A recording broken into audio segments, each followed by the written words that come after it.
అందరికీ నమస్కారం. సరస్వతి తెలుగు సాహిత్యం ఛానల్కు స్వాగతం. నా పేరు కంబం సిద్ధారెడ్డి. వీడియోని వీక్షించే ముందు నాదొక విన్నపము. మా ఛానల్ని మీరు మొదటిసారి చూస్తున్నట్లయితే వెంటనే సబ్స్క్రైబ్ చేయండి. ప్రక్కనే ఉన్న గంట సింబల్ని నొక్కండి. ఈ వీడియోని లైక్ చేయండి, షేర్ చేయండి. ఈ వీడియోపై మీకున్న అభిప్రాయాన్ని కామెంట్ సెక్షన్లో కామెంట్ చేయండి.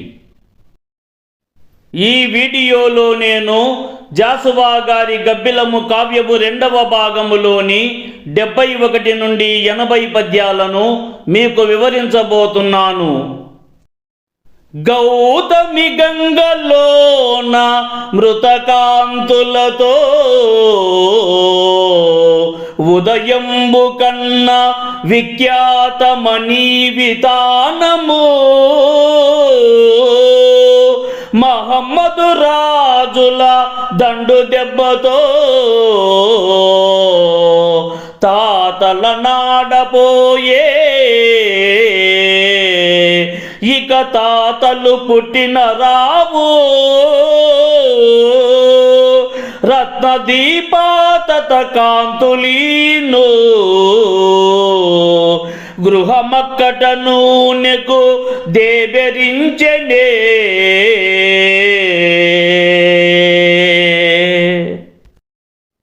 గౌతమి నదిలో అమృతమయమైన చల్లనైన కాంతి సముదాయంతో ఉద్భవించి ప్రసిద్ధిగాంచిన మణి సముదాయము మహమ్మదీయ రాజుల సేనల దెబ్బతో తాతల హయాములోనే నాశనమైపోయినాయి. ఇక తాతల లాంటి వారు జన్మించినా కూడా ఆ దినములు ఇంక రావు. రత్న దీప సముదాయ కాంతితో వెలుగొందిన గృహము అయ్యో నూనె కొరకు ఆరాటపడుతోంది. రతనాల్ దొంగలు దోచుకున్నప్పుడు శౌర్యశ్రీలు విద్రోహి భూపతులేటేటా మృదుక్తి చాతురులచే బంధించునాడేని భారత చండీశ్వరి కోటి హస్తములా దర్భంబుం ప్రదర్శింపదో ధృతిహీనంబగు భిన్న భిన్న మత విద్వేషంబు పాటించెలో.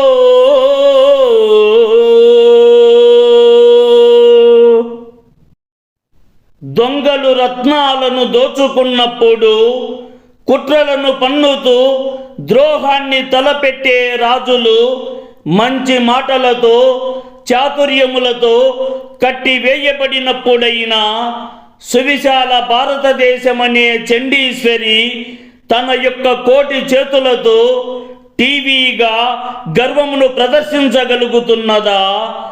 ఇక ధైర్యము అంతకంతకు తగ్గిపోయిన భిన్న భిన్నమైన మతద్వేషాలను పాటించినదా? గప్పాల్ కొట్టినా ఏమి లాభము, దరాగర్భాన నిద్రించు కృష్ణపల్ దాతలు లేచి వచ్చెదరే. వీరావేశ విభ్రాజితుల్ నిపుంబోలు తెలుగు వీరులిపుడు జీవించియున్నారలి చప్పంబడ్డ అనుంగు సోదరుల కుత్సాహంబు సంధింపగా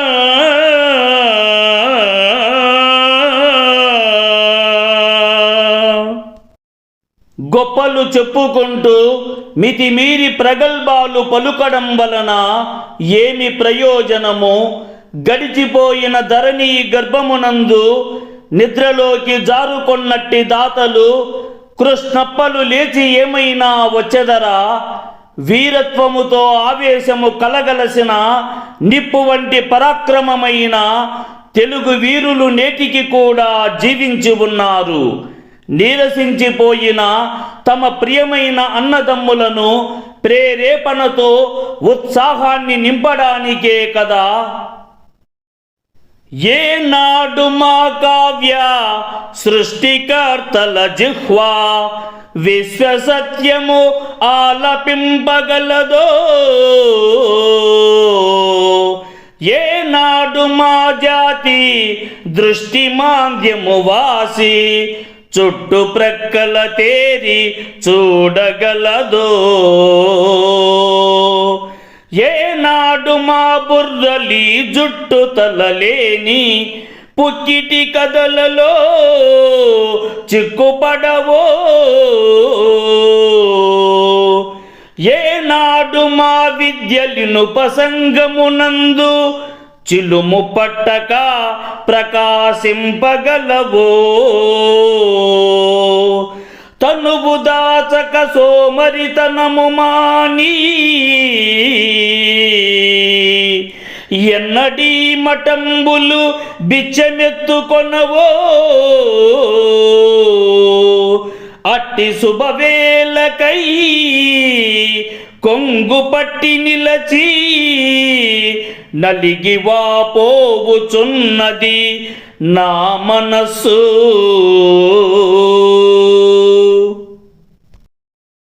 ఏనాడైతే మా కవుల యొక్క నాలుకల మీద సమస్తమైన విశ్వసత్యము గానము చేయబడుతుందో, ఏనాడైతే మా యొక్క జాతి దృష్టి లోపమును పోగొట్టుకొని అన్ని చుట్టుప్రక్కలంతటను కళ్ళప్పగించి చూడగలదో, ఏనాడైతే మా బుర్రలు ఈ జుట్టుతల లేని పుక్కిటి కథల యందు చిక్కుబడిపోవునో, ఏనాడు మా విద్యలు అన్నియు ఈ ఇనుము లాంటి సంగమునందు తుప్పు పట్టకుండా ప్రకాశించగలవో, శరీరాన్ని దాచుకొనక ఏనాడైతే ఈ మఠాలు భిక్షాటన చేయకుండా ఉంటాయో, అటువంటి మంచిదైన శుభ సమయం కొరకు నా హృదయము కొంగును చాచి నిలబడగలిగి మిక్కిలి శోకముతో పరితపిస్తున్నది.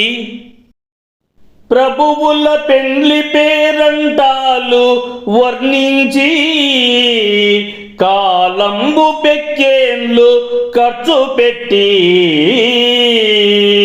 విరహ వేదన మీను మరచి మూర్చెలు పోవు రాణి వాసంబును రచ్చకీర్చి అంగంగ వర్ణన వ్యసనంబు రెట్టింప యువక జీవిత కోటి కుచ్చులొడ్డి 18 మార్లు పాడిన శ్రీరాము చరితంబు ఒక రెక్క తిరుగబాడి శరణు శరణటంచు పరుగులెత్తుచు వచ్చు ఆర్తలో కరుత మనాదరించి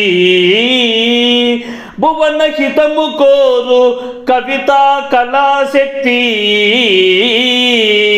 స్వార్థ జడది ఊరవైచినారు.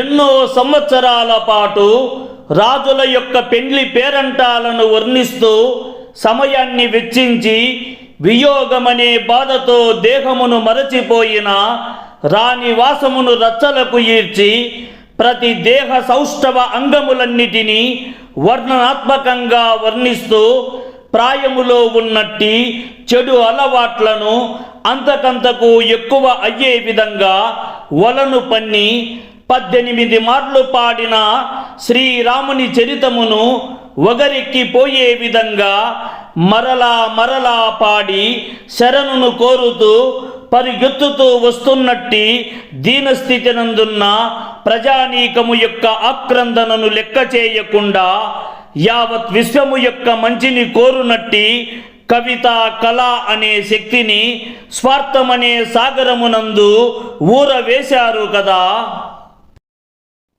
పెద్దల శల్యముల్ బలే వివేకము సంగని గ్రంథరాసులే విద్యలైనా ఇంక 10,000 యుగాల్దల కాయలేని గంగెద్దులు పుట్టి స్వార్థపరులెత్తిన గంతలు మోసి తీరెడా బుద్ధి చిగుర్చుండే అరుచి పుట్టు కదల్ తల మీద రుద్దిన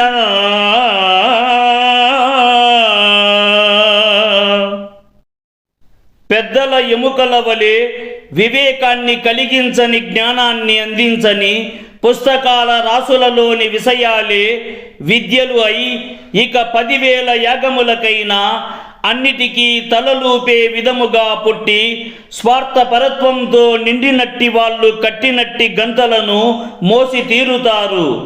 ఏ విధమైన ఇష్టము ఆసక్తి కలిగించనట్టి కథలను తల మీద రుద్దినంత మాత్రమున బుద్ధి వికసించునా?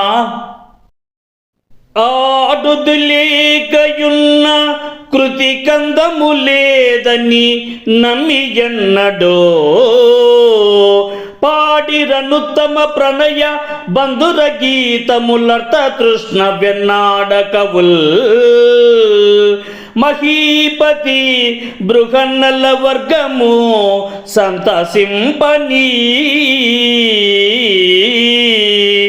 నాడు రచిందు రిద్ద కరుణా పరినద్ద రస ప్రబంధముల్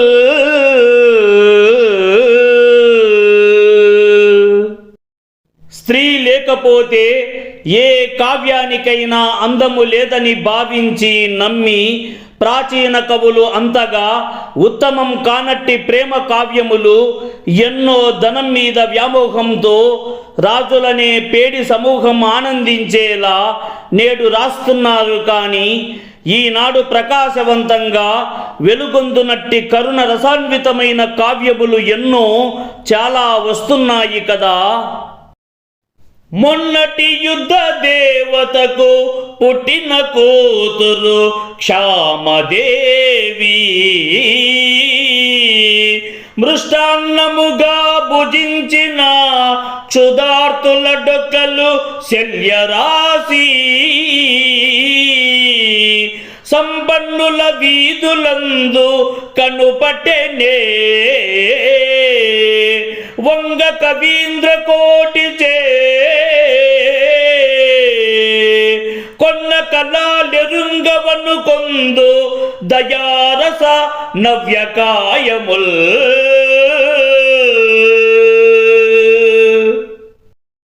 మొన్నటి దినమున జరిగినట్టి భీకరమైన మొదటి ప్రపంచ యుద్ధమనునట్టి దేవతకు జన్మించినట్టి క్షామదేవత మిక్కిలి తృప్తికర భోజనం వలె భుజించినట్టి ఆకలితో అలమటించిపోయే వారి యొక్క డొక్కలు ఎముకల పోగులు ధనవంతుల యొక్క వీధులందు కనపడినాయా?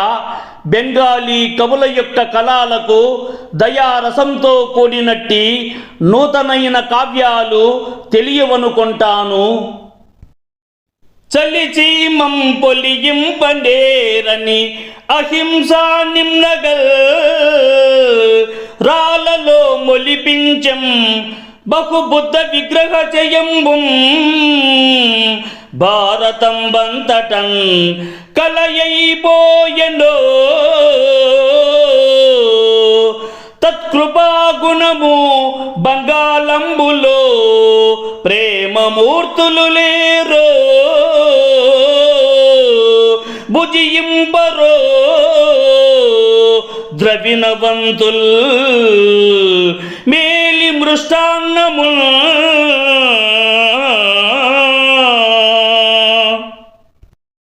కనీసం చీమలకు కూడా ఎట్టి హానిని చేయని అహింసావాదుల రాళ్లలో బుద్ధుని యొక్క విగ్రహాలను సువిశాలమైన భారతావని అంతా చెక్కించారు. ఆయన దయాగుణం ఒక కళగా అయిపోయినదేమో. దయాగుణం గల ప్రేమమూర్తులు బెంగాలు ప్రాంతంలో లేరో ఏమో, సంపదలతో కూడిన గొప్పవారైన ఐశ్వర్యవంతులు రుచికరమైన భోజనాన్ని తినరా? ఎట్టు నశించిపోయే ఇతరేతర విశ్వసనంబులెందుకీ, చట్టములు ప్రమాణముల సారమసీరస పత్రలేశముల్, కొట్టిన కొట్టుమం చెదిరి గుండియలం కరగించు ధర్మముల్, పుట్టిన గడ్డలో అగట పూత్కృతి సల్పు అశాంతి సర్పముల్,